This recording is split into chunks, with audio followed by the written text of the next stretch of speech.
What's up, everybody? Welcome to the Rewind Theater for Batman Assault on Arkham. I am Greg Miller alongside IGN's Big Cheese, Steve Butts. Hey, Greg. Hey, Steve. How you doing? I'm doing good. I'm pretty excited about this. This is my first freeform, no preparation rewind. We'll see how it goes. Here's why I wanted to do that. I wanted to pull you in because I knew nothing about Batman Assault on Arkham either. This trailer came across. You're like, Greg, you're the DC fanboy. Go do this Rewind Theater. And I said, okay. Right. And then I was like, I watched it, and I'm like, I don't understand what's happening because this kills me right here. Based on the world of Arkham Asylum. Yeah. The video game. The Batman video Arkham game. Asylum from Rocksteady. And I started looking through press releases, and this is all tagged onto the new Son of Batman movie that's out. Right. They just put this out. It's a Blu-ray release. You can go get it right now. And all the things say that, oh, yeah, you know, we're also working on this game, Batman Assault on Arkham, based on the video game Arkham Asylum. And I watch all this, and this isn't Arkham Asylum at all, right? They're in Arkham Asylum. Yeah. There's the Joker. It all makes sense. But we see a whole bunch of Suicide Squad stuff here. Right there, we see him a little bit later. You have Amanda Waller. All this stuff's happening. I'm like, what is happening, Steve Butts? Yeah, but you know, they're not calling them Suicide Squad. Did you notice they're calling them Task Force X, which is what they called Suicide Squad in Justice League Unlimited, right? Because they weren't allowed to say suicide because it's a kids' cartoon. So there's that.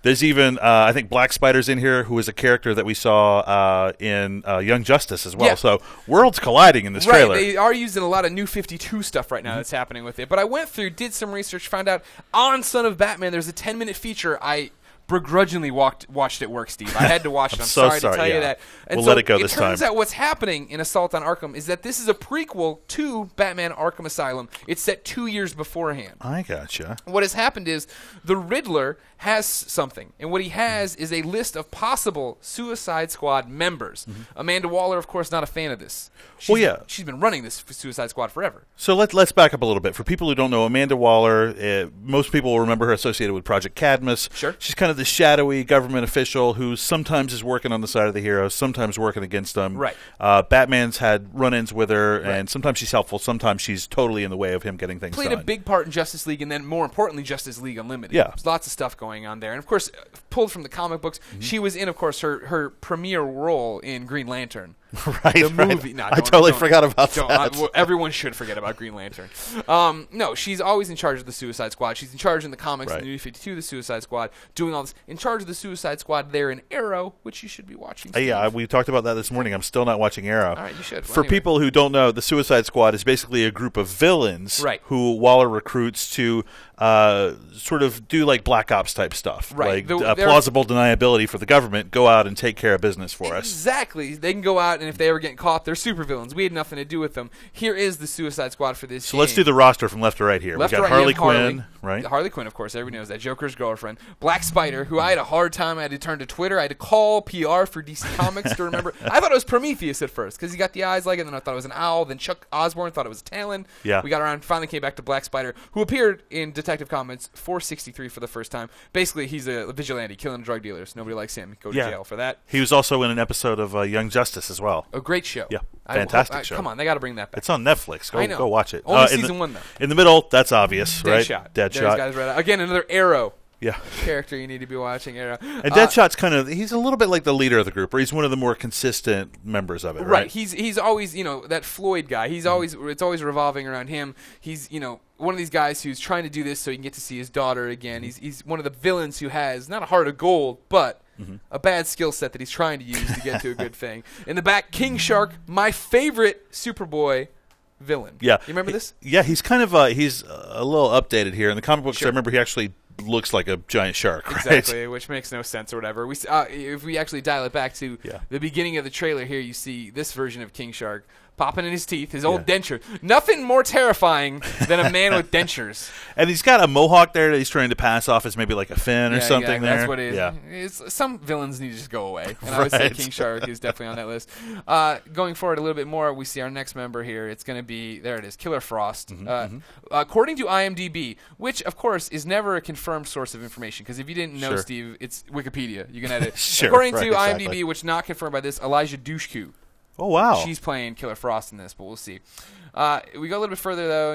There's everybody. Then rounding out the group, Captain Boomerang. They don't even give Captain Boomerang his own little shot by himself. They're like, yeah, he's over there. Captain Boomerang. Yeah, he's this Australian guy who's got an attitude and throws boomerangs at the Flash. It's funny, in the featurette I was watching, the writer of the movie was saying that this is a heist movie for them. It's an Ocean's 11 deal. Okay. And the only difference is that in their Ocean's 11, every time you see Brad Pitt, he's trying to kill George Clooney.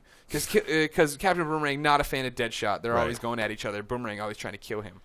But this is one of the dynamics of this group, right? Is that everybody sort of hates each other, and that's where some of the drama and tension comes from. And so basically what's interesting about what we don't get here necessarily, but what we get from the featurette is that Riddler has this list of Suicide Squad members. Amanda Waller's putting them in there, the Suicide Squad, to get Riddler. He's been captured. He's inside Arkham now. She's putting them in to come after it. Right there we see Batman popping up to go after Riddler. Now, is that the young James Gordon Jr.? Is that who that is? This is Riddler, 120%. Oh, that's Riddler. You see right there, if we get the womp womp, he's got a little question mark on his lapel there. So I'm imagining, here's what's very weird about this story. I think the trailer is telling you one thing, giving you a little red herring, if you will, whereas the actual featurette doesn't.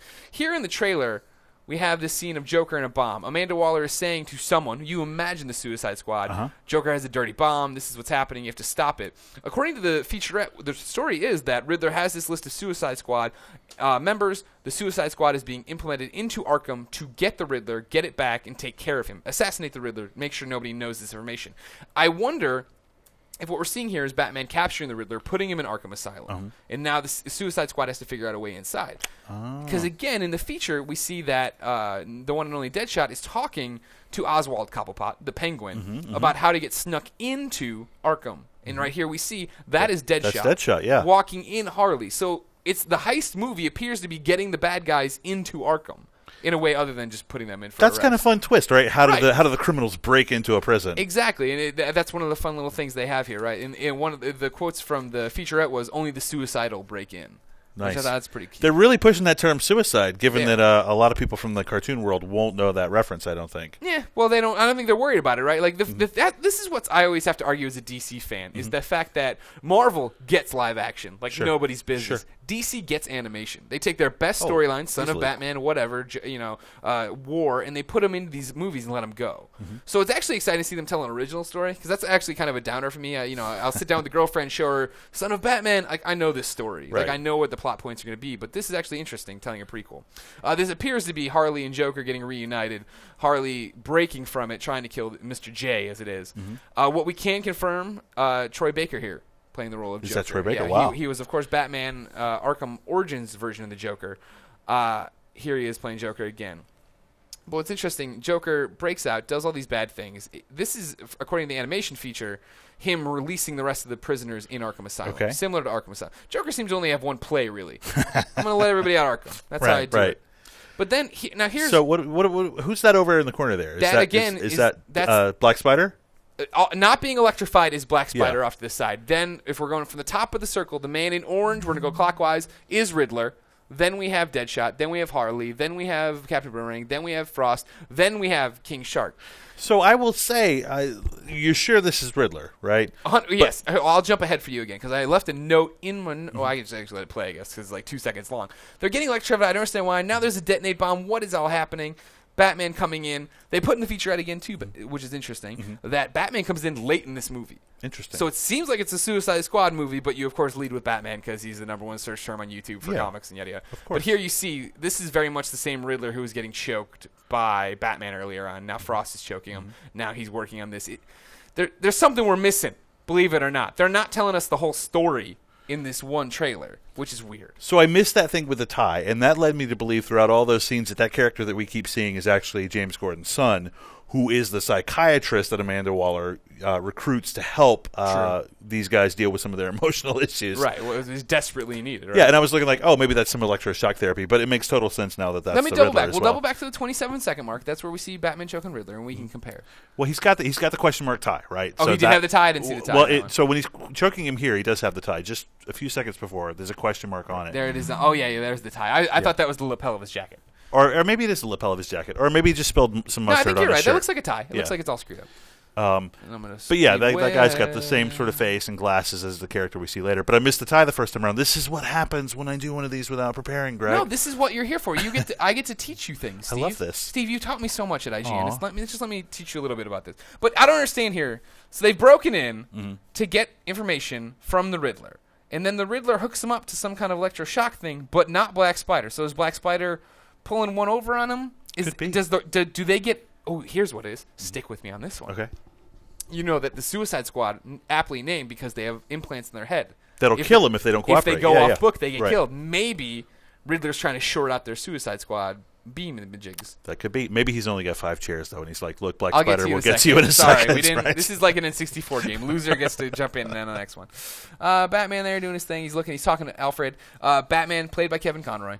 We're sticking with the animated voice. Kevin Conroy. Alfred is played by the same Alfred voice. I'm trying to Efren get back. Zimbalist Jr.? I believe so. I didn't double check it. Wikipedia, or I'm sorry, IMDb, Wikipedia. I can't be sure. Those guys have been doing those voices for what, like 25 years now? Yeah. What a gig. Right? This is what I'm always talking about, right? Like, if I ever get to play Superboy or whoever, I don't care, in the DC universe. Hint, casting directors. Exactly. I will literally be like, $50 a pop. I will do it for the rest of my life. I don't care. Amanda Waller is also being played by her voice actress from the show, who I had written down, CCH Pounder. You know her from Sons of Anarchy as well right now, too. Oh, yeah, okay. So they have everybody here. They're trying to do right by the animated series, right? Which, of course, was a big part of the original Batman games, right? When the Arkham Asylum came out, Kevin Conroy is very clear that he looked at this as a sequel to video games. Right there we have Harley. Without her shirt on, it looks like that's kind of adult. It is. Well, that's what they do with these animated features, right? But then it's, of course, this is a trap, clearly, to get this guy off his guard, and then here comes King Shark, and he's like, I'm a shark. See, I was underwater, and I got these fake teeth. And everybody's like, that's a lame. What a stunning reversal for that guard, right? Yeah, like, he thinks he's in for one situation, and then it turns out to be just exactly, it could not be more opposite than what he was expecting. Yeah, that's what he did not what he wanted. Right. You got to just say, man, you got me here. Batman dodging Killer Frost, getting him in the face, King Shark. Deadshot doing his business. Who's that in the background? Can we tell? That's Captain Boomerang. This looks it looks like the gate of Arkham, right? Like they're breaking in here. But then I don't understand why they'd be in outfits later on. So maybe they're just all hell's breaking loose. You got to get out. They're yelling. He's Australian. Breaking through. Yeah. There you go. Now we just have to fight. And they see you see them. Oh, they're turning on each other. Who would have thought? Super villains teaming up. Not a great idea. But of course, the other villains in the background are just watching it. So I'm sure they're like, just let them fight it out. Yeah, absolutely. Let them have their time. Running, fighting. Black Spider, who, again, I had not thought about in years. Right. Just like old times. But, yeah. Steve, that's it. Assault on Arkham. Everything else from here is pretty clear. You got a bomb, apparently. You got a whole bunch of stuff, and you got Batman. It's coming this summer. This summer, okay. Another great. So I'm sure we'll have a whole bunch of stuff leading up to it. Of course, Troy Baker, he's always out there talking about it. We got Comic-Con in there. It's going to be crazy, but I just keep going back to the fact that DC Comics actually gets animated films, which I both love and hate. Sure. I would love them to get the Justice League movie, Cyborg's in it, great. Get all that off the ground and going already. The animated features just aren't the same as, Avengers. Yeah. But still, I mean, at the end of the day, those original cartoons, the Batman the Animated Series by Bruce Timm and Paul Dini, are like some of the greatest realizations of any superhero in any medium whatsoever. And I think it really taught the sort of Hollywood industry that, you can do this for adults in a way that's sort of super relevant, but it also kind of works for kids as well. My son's 8, and we just started watching those cartoons, and he's totally into them, loves them, and it's a great time. So I love that they've sort of taken their cue from the model that those guys set, and as we said before, like, still using Kevin Conroy. Right? Kevin Conroy is sort of this through line through all that stuff. Love it. Well, great. Ladies and gentlemen, for everything about Batman, Assault on Arkham, and those Batman video games that keep coming out, keep it here on IGN.